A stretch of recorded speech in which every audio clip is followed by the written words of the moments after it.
So hello and welcome to the first episode of my MotoGP 26 My Team career mode. Apologies that it has taken just over a week to get this video out. I'd have to do a lot of setup with the mods and things like that, so hopefully from this point forward it shouldn't take as long to put these together. Now, a few weeks ago I did a part 0 where I allowed you guys to pick which bike, which sponsor and who my teammate was going to be for the first season of this series. And thank you so much to everybody that did vote. We got quite a lot of votes actually, and of course I had to go through and figure out. So you guys selected that we are going to be running a Petronas Yamaha alongside Jake Dixon. As you can see in the background, we've got the Petronas t-shirts on. Jake is coming up to us to shake our hand. We've got the Petronas bike. Everything has come together for this career mode. Next thing for us to do though was to head to a press conference, which obviously is something new to MotoGP 26. Seems to kind of replace the social media aspect of the game as far as I'm aware. I think the actual overall results of it are quite similar, but basically just got asked a few different questions and the game uses those to kind of decide your rivalry. So we went for the team leader role because I guess technically that's what we need to do. We are the team owner, but we are still just a rider in the team. We are a rider manager, I guess, of the team at the same time. We do need to try and establish that number one position within the team. So we went for development, and more specifically the team leader role, which actually gave us Jake Dixon as our rival, which I think is a pretty good benchmark, to be honest. We are a brand new team to the category. The pair of us are rookies to the MotoGP class. We're on a bike that's going to be towards the back of the grid. Let's be honest, it was the first year of the V4 project. So being rivals with each other, I think, will just spur us on and help us try and go for those even better results. So after the press conference, I decided to have a look at the team comparison. You can see that is the hierarchy of all the teams. And surprisingly, we aren't at the bottom. We're actually ahead of Pramac, which is surprising because then we're all on the same bike. Yeah, you maybe would expect the factory team to be ahead, obviously having slightly better development, but apparently we are ahead of Pramac. I don't think it's, I think it's pretty minimal. And then behind us, we actually have got the two Honda teams, even though you actually kind of would expect that Honda is a little bit better.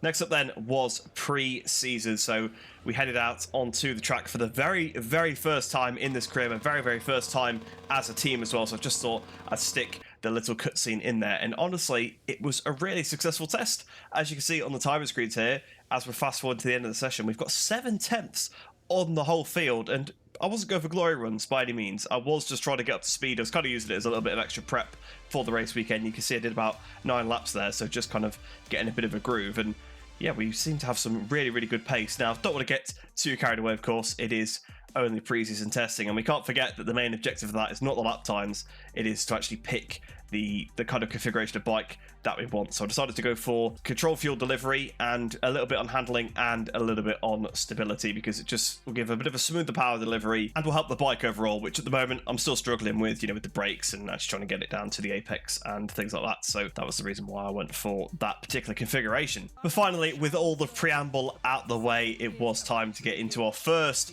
MotoGP race weekend as both a rider and a team owner. Of course, Thailand, we'd done a little bit of preparation for it, so going straight into it, we were pretty well dialed in with the track, but as you can see here, the actual first practice session was wet. Pre-season was dry, so it was a new experience, and a good experience, I think, to actually try and get used to the bike a little bit in the wet conditions, because I haven't done any running on the game so far in the wet conditions, but it was only a matter of minutes really before the track dried up. You could see in that first clip there that it wasn't raining anymore, and you can see a matter of 2 or 3 minutes later it had already completely dried, which meant we had to come back into the pits and swap onto the slick tyres. And there you can see again about 5 minutes later after we come into the pits, the track is really completely dry now. We're on the dry tyres and we're already running some really, really good lap times. We've actually blown the last corner there a little bit, somehow not lost our lap for going on the green, but over the line there it was a 1 minute 29.4, which actually we did go on to better, but was good enough for us to top our first ever practice session here. 9/10 of a second clear of Marc Marquez. So I think, to be honest, we need to kind of keep our expectations in check. Obviously, we have led pre-season, we've led practice. Practice in particular was a weird set of circumstances. Started off wet, dried up really, really quickly, and we were basically on track trying to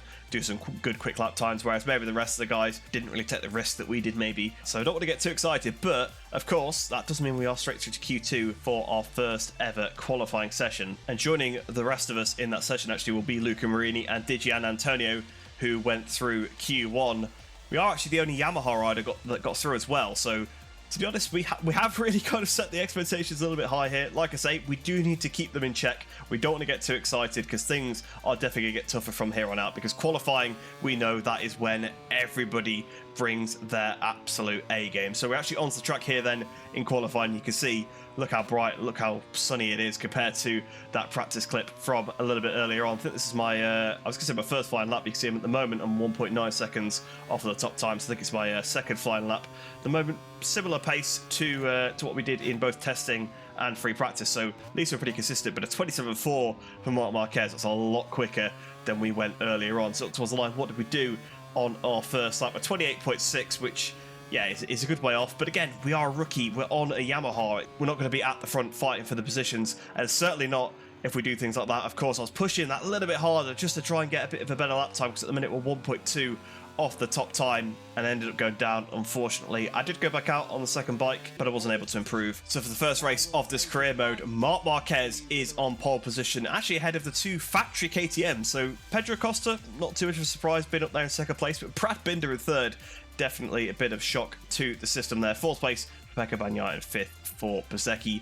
We, of course, ended up in 12th position, 1.7 seconds in the end off of that top time from Marc Marquez. So like I said at the end of practice, you got to keep those expectations in check. Like I was saying, we are a rookie. We're on a Yamaha. We're not going to be fighting at the front. We had some good sessions. We took advantage of some weird conditions, but it certainly was a bit of a reality check. But even still, 12th place on the grid, I'm more than happy with. We're ahead of all the other Yamahas. We're in a good position there. We're in a position where we are probably going to score points. If we can hang on to that position, we can score points, which again has got to be the aim. If we can try and score points in the opening race, that would be absolutely fantastic. Speaking of races now then, we are here for our first ever MotoGP sprint, and as you can see, it is fully raining. So that little bit of practice we did in practice probably going to help out a little bit. It's not going to be the same conditions because it is fully wet now. It's not drying like it was in that session, but again, all the more reason to get those laps in and just try and get down to the position. And you know, we were pretty quick in those conditions, so maybe there is a chance at a good result here, because these are the kind of conditions that on the bike that we're on as a brand new team, we've got the potential to try and get a little bit of a better result. But equally, it is of course literally the first race of the career mode, so don't want to get too excited. It would be pretty easy to crash. We've already had a crash in qualifying, so we just need to make sure that we are careful. So here we are then, ready for the lights to go out here for our first ever sprint. The first race of our career mode here on MotoGP 26. The lights are on, lights are out, and away we go for the first race of our My Team career mode. And it's been a good start. We've passed Alex Marquez, we've passed Morbidelli, we've passed, I think, Marini there as well. Actually, it was Digi on the outside, apologies, not Morbidelli. We've had a punt there, though, from Iagora as we go through turn one, so we've been punted off the circuit. So a good start on the run into turn one, not a good turn one, and all of a sudden out of turn one, everyone's blasted past us. Jake Dixon comes past us, Vigiales comes past us, Rins has come past us there as we go down towards, I think this is technically turn 3, isn't it, at the end of the straight, because that kink is technically turn 2. We're a little bit wide though as we go through there, so I've made a bit of a mistake there, a bit of contact there with one of the Pramac bikes. I think it's Top Rack, forced his way through, so we're already down to 16th place. Here comes Ralph Fernandez as well, flying past us. There's got to be something going on here, because look at Quattararo, also on the Yamaha, has come flying past us on the straight there. So I'm not sure what's happening in this race. Maybe we have some kind of issue. I'm not too sure. It wouldn't be the ideal way to start this career mode, but of course we are a new team, so we could have some gremlins going on here a little bit there. And Zarco punts us out of the way, which costs us even more positions. Alex Marquez comes through, Bastianini comes through, Moreira comes through, Martin as well. I don't know what Martin's doing this far back down the order. I think he must have got hit wide as well by Iagora, because I think he's right behind us as we went into turn 1. And as I say that, Martin comes up the inside of us, which puts us down into 23rd position.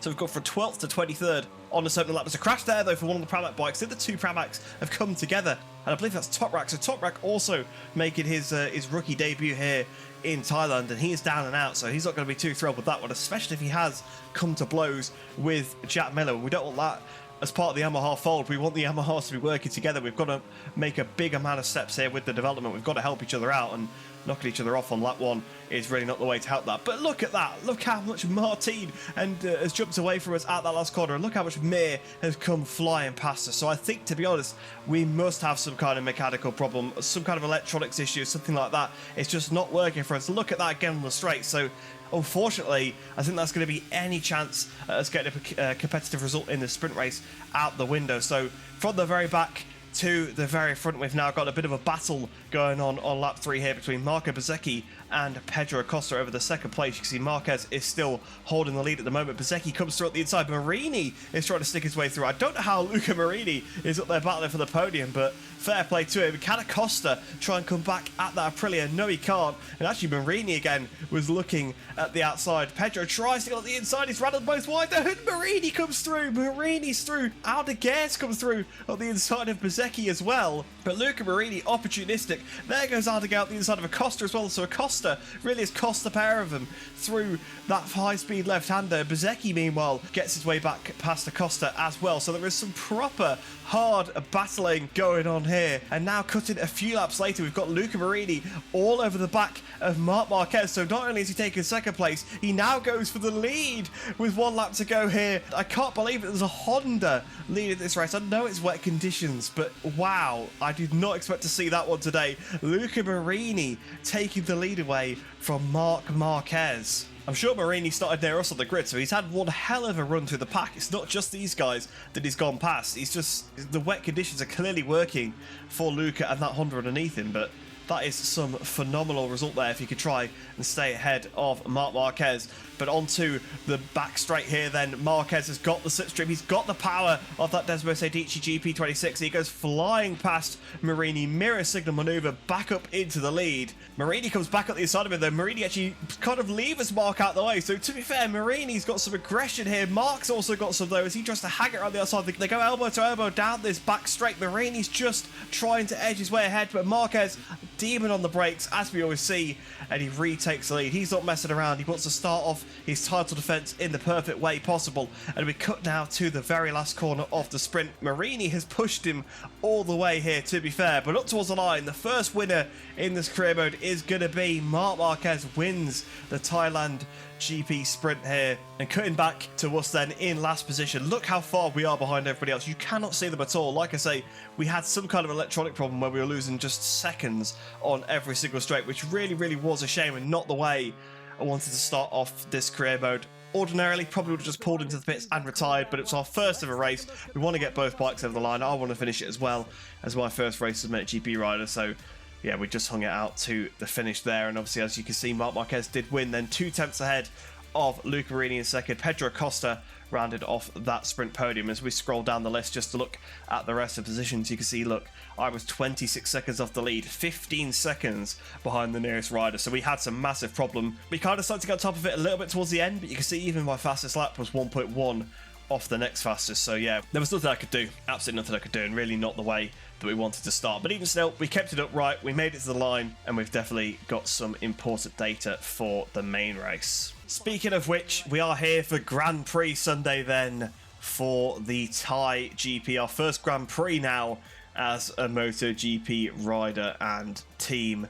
Of course, the sprint race did not go to plan at all. Obviously, having that mechanical issue, nobody wanted that. But it just means I'll have to try even harder for this main race. And as you can see, we have got cloudy to rainy weather predicted. So we could very well have a flag-to-flag race here in our first episode of career mode, which you don't usually... In fact, I don't think I've even ever had a flag-to-flag in a career mode before in a MotoGP game. So that would be pretty exciting. Not that this episode needed any more. It's a new game, it's a new career mode, all that kind of excitement around it. But if we get a flag-to-flag race as well, that would be even better. But at this moment, it is dry, so that is the thing to focus on then. Marc Marquez starts on pole. Can he make it a double from this race weekend? I'm sure the 2 KTMs alongside him will have something to say about that. But waiting for the lights to go out here then from our 12th place on the grid. Lights out, and away we go. Hopefully, we can have a more successful one than the sprint race. We've already lost 1 position, 2 positions on the run into turn 1. We've got Morbidelli up the inside. We've got quite a few riders. Fabio Quartararo punted us out the way there. Dixon sneaks up the inside of everybody there. That was a really good move from Jake, although I think he got kind of balked on the straight there, so it's really not worked out for him. And we have had a terrible run out of the first corner after our contact with Fabio Quartararo. We're already down to last place once again, so a bit deja vu. Jake gets punted out the way there. Again, more contact with Yamahas. 2 Pramacs slam into Alex Rins, and then by proxy slam into Jake Dixon. So again, Yamaha friendly fire. Maybe that's going to be a bit of a theme of this season. Potentially us Yamahas towards the back, a little bit less to fight for. Going to be a bit too aggressive with each other, but this time it looks like we're not losing so much on the straight. We go around the outside of Alex Rins here, and there's a contact again, more contact with the Pramac rider, but this time it's a different manufacturer. As Maverick Vinales of the KTM goes down, takes Jack Miller with him. Rins sneaks back through in all that chaos, and all of a sudden we're back up into 21st position. So not been the ideal start, but we're at least making up a few places on this opening lap after that terrible start. Alex Marquez down in 20th place. I don't know what's up with him this weekend. I don't know why he's so far down the odd. He expected to be further at the front.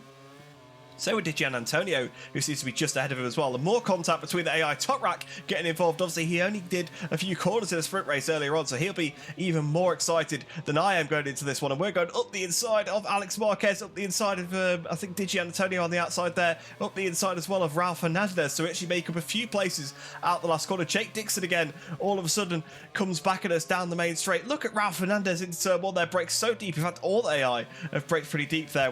Fernandez went a bit too wide. He lost a couple of positions there. Digi got back past him as well. Digi's got the slipstream on us. We're trying to get the slipstream on Jake Dixon. Digi Antonio gets the horsepower down, blasts past us on that Ducati. We're trying to go back around the outside of him though. Can we do it? No, we've got a little bit too wide there. Tried to carry a bit too much speed in there, and that's how Ralph Hernandez back through. I think at the moment we just need to try and get settled into this race, try and calm down, because there's been so much action so far. I mean, it's not even been a jump cut yet, so that really shows you how crazy the race has been. There's been contact, there's been battle, and there's been overtakes galore so far in these first few laps. So like I said, just think we need to try and get his head down a little bit now and try and calm down a little bit. Although Jack Miller not making it easy for us as he rides through us there through that corner. The AI seem to love doing that, because that's about the third or fourth time I think now that's happened to us in this weekend so far. Though cutting a few laps later, the race has settled down a touch now. They are kind of spreading out a little bit, and we're going to try and go round the outside of Jack Miller, round the outside of our teammate Jake Dixon as well. We're not going to quite do that, although into the next corner we're going to outbrake him round the outside. So it's that 2 for the price of 1. I think it is, although Jake's still back up the inside.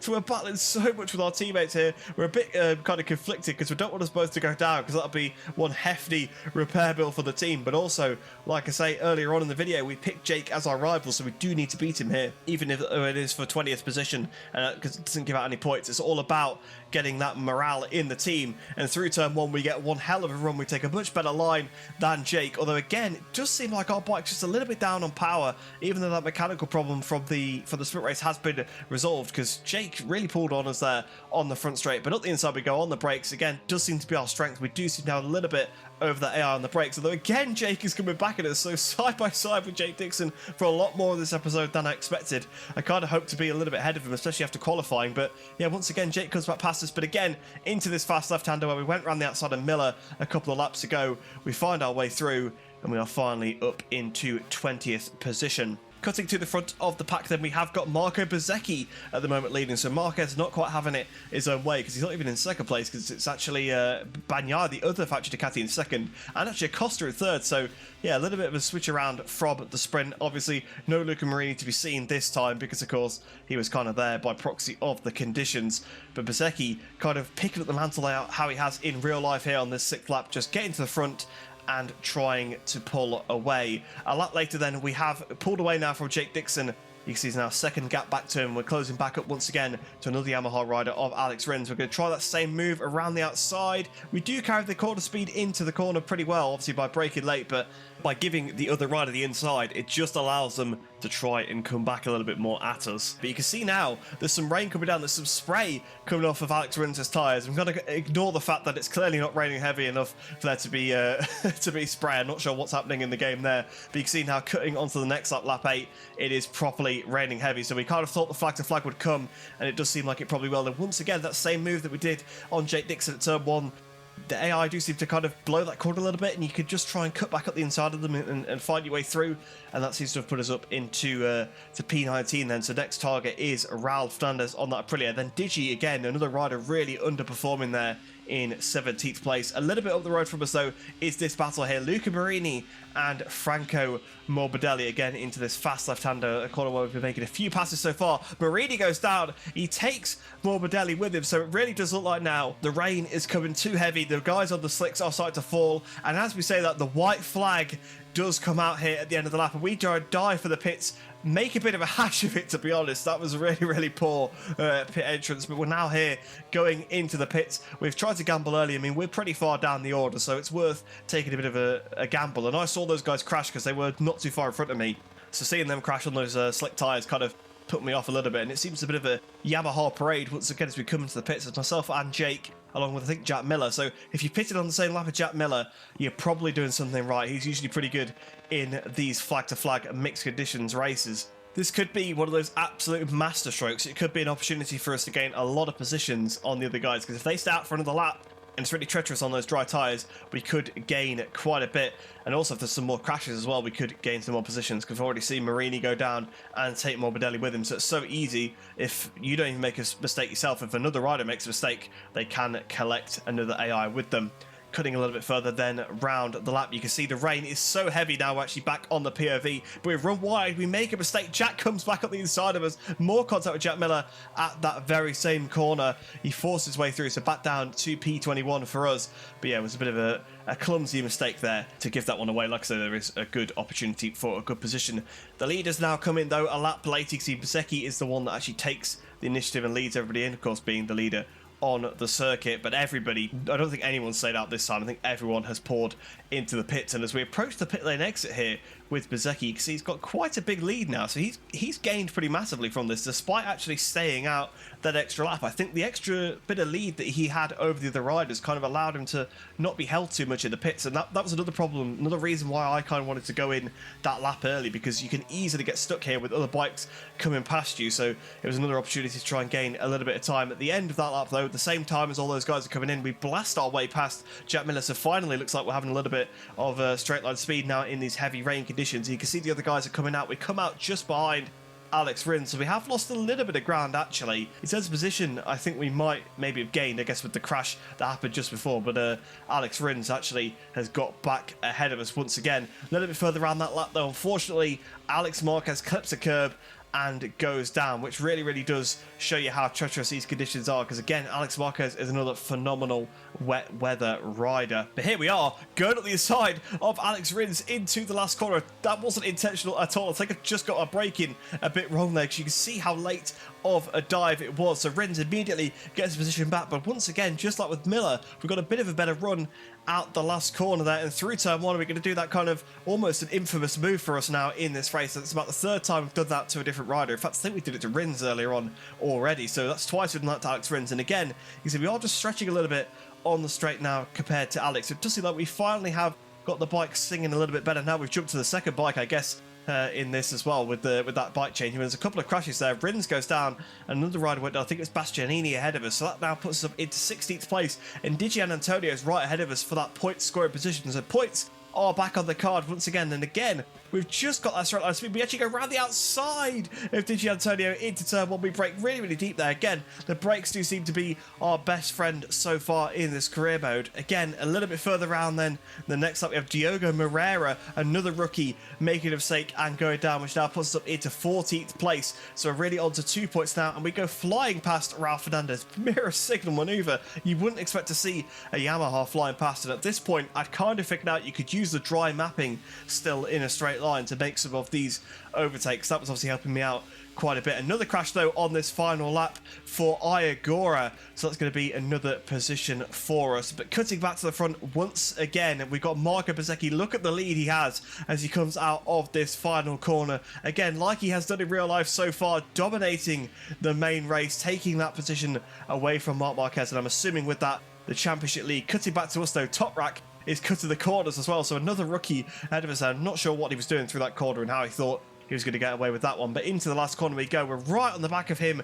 and Mir now. I don't think we're going to be able to get them though, although we actually are with Toprak. We got Toprak at the last corner there, the run to the line, we got the traction down, and we managed to get our way past Toprak Razkatioglu. And with those crashes on the last couple of laps, that moved us up a few more positions. Passing Toprak on the run to the line actually gave us 11th position. Jake Dixon ended up at 18th, so no points for Jake, unfortunately. But for me, that was a phenomenal race. And you can see there, obviously, a few retirements. Bastianini crashed, Alex Marquez crashed, and of course, the first guys to go down were Marini and Morbidelli that went down in that when we were still on the dry tyres before we actually changed bikes. But all in all, I think quite a successful race, because we started 12th place, finished 11th, so we went forward compared to where we were on the grid. If we look at the Riders' Championship now, then like I said, Bezzecchi is leading 6 points ahead of Aldeguer, actually, in second place. Marquez in third place. We're in 14th place there on 5 points, tied with Fabio Di Gianantonio in 13th place. Obviously, that sprint has affected us a little bit. If we'd managed to get in the top 9 there, so we'd have got a few points, but I think that would have always been difficult because even in this full race, we weren't able to do that, and we didn't seem to have such a big issue in this one with the power. Look at the Teams Championship now. Aprilia, of course, lead that one, as you would expect, with Bezzecchi leading the championship and Martin doing pretty well as well. But we're in 10th place there, ahead of Pramac and Red Bull KTM Tech 3, so ahead of two very, very established teams there. So I think that's something to be proud of after that very first round of the season. Onto the Constructors' Championship as well there. You can see Ducati are actually still just hanging on to that lead, with obviously Aldeguer finishing second in that main race. Aprilia 1 point back in second place, Honda third, KTM fourth, and unfortunately ourselves as Yamaha in fifth position. But, you know, we always knew it was going to be a bit of a tough slog. It's the first season with this V4 engine, so yeah, it's going to be tricky. And hopefully we can start to try and put some points on the board. Obviously Quartararo put in quite a few there. He had quite a good position. I think he was about 7th place in the race, so he scored a few points there for Yamaha. But that is it then for round 1 of our My Team career mode. So let me know, guys, what you think in the comments below. Hopefully you are excited. I'm really excited for this. I really did enjoy that first round, and I've enjoyed the whole process of making this video as well, with the mod and actually this kind of editing style. A bit of a post-com style is what I'm going to go for the My Team career mode this year. We'll see how that goes. I'll still do live comms for some of the videos, especially the more casual ones, but I'd like to put this into a bit of a style where I'm doing the commentary after the fact rather than kind of rambling on about random things that have come to my mind mid-race. And also trying to incorporate some of the other riders as well. You can see I'm kind of focusing on who's actually winning the races and things like that as well, because it's good to follow that little narrative as the season goes on. But hopefully you did enjoy that one. If you are new to the channel, please do like the video and subscribe. Really helps me out, and of course it is a win-win for both of us as you get some more MotoGP 26 game content in your subscription feed. But I hope you enjoy the rest of your day, and I shall see you in the next one.